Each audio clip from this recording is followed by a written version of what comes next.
Alternator. Alternator is a AC generator. It is also called synchronous generator because it works at a constant speed called the synchronous speed. And it is working principle is Faraday's laws of electromagnetic induction. Like DC machine, it has made two parts, armature and field.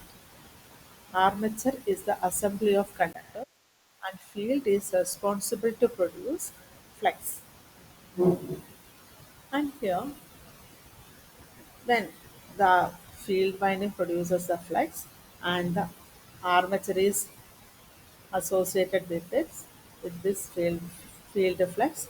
Then when there is a change in flux occurs, an EMF will be induced in the armature conductors according to Faraday's laws of electromagnetic induction. That's how the EMF is produced in the alternator. According to the construction, there are mainly two types of alternators are there.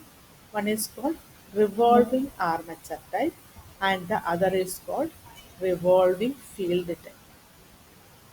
Mostly we are using revolving field type of alternator because the armature winding needs, because why we are using revolving field type alternators are there are certain advantages of this revolving field type.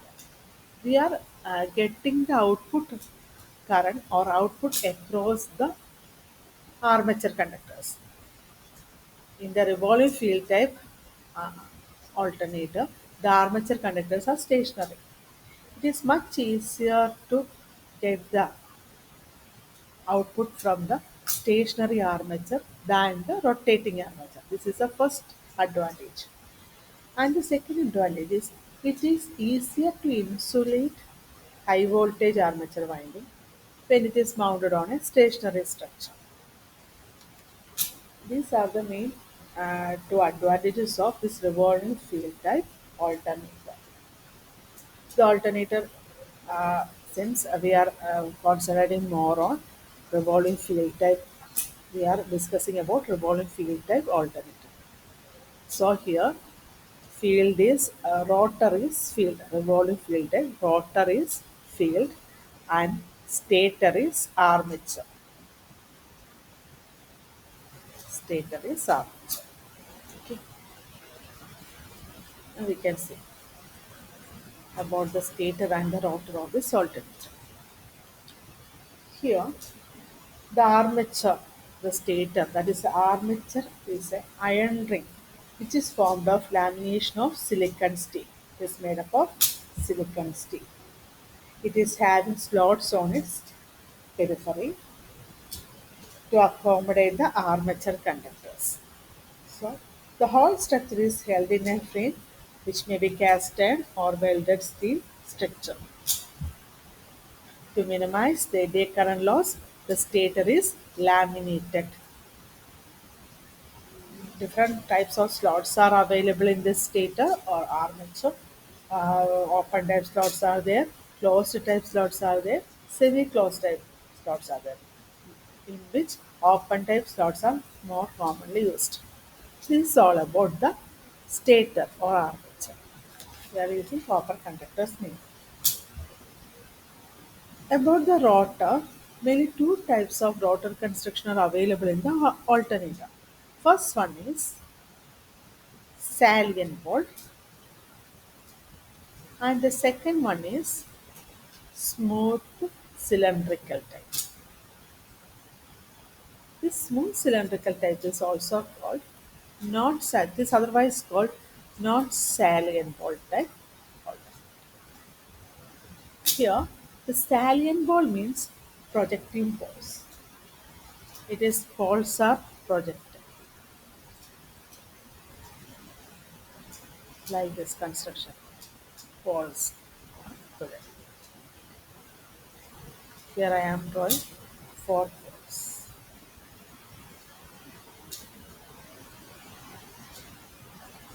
Meaning this is south pole, north pole, and south pole.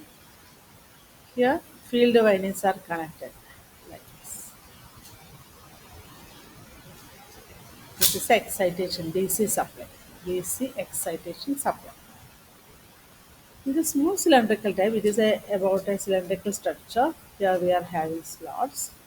In that slots, we are placing the field wire. In between this free space, here the poles are there, North Pole, South Pole, North Pole, South. Okay. And these salient ball type alternators are mainly used in low and medium speed applications. These are characterized by their large diameter and short axial length. And smooth cylindrical type mainly using high speed application like steam turbine, high speed applications. Here, here the one disadvantage of the salient ball is it is prone to the mechanical stress while running at high speed. It will be under mechanical stress. So high speed application mainly we are using smooth cylindrical type alternator. These are main about the construction of alternator. Thank you.